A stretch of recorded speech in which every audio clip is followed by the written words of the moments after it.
আসসালামু আলাইকুম ওয়া রাহমাতুল্লাহি ওয়া বারাকাতুহু।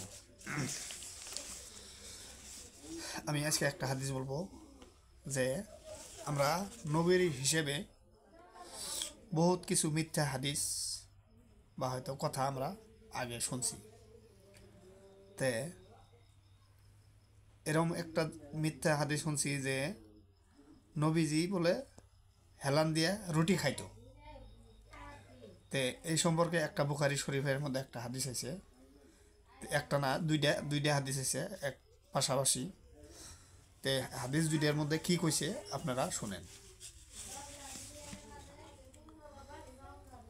হযরত আবু জুহাইফা রাদিয়াল্লাহু আনহু থেকে বর্ণিত, তিনি বললেন, নবী করিম সাল্লাল্লাহু আলাইহি সাল্লাম বলেছেন, আমি হেলান দিয়া খানা খাই না।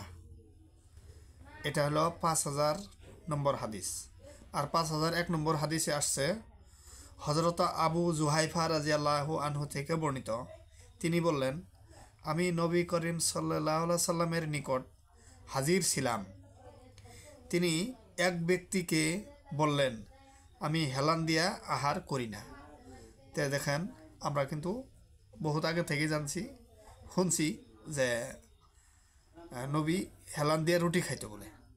তে দেখেন আজকের এই হাদিস অনুযায়ী স্পষ্ট ওই কথাটা মিথ্যা হয়ে গেল। তে হাদিস হলো 5000 নম্বর হাদিস আর 5001 নম্বর হাদিস। আপনারা দেখবেন বা অন্য কাউকে দেখানোর অনুরোধ রইল যে নবীর প্রতি কী ধরনের মিথ্যা হাদিস মানুষে কয়।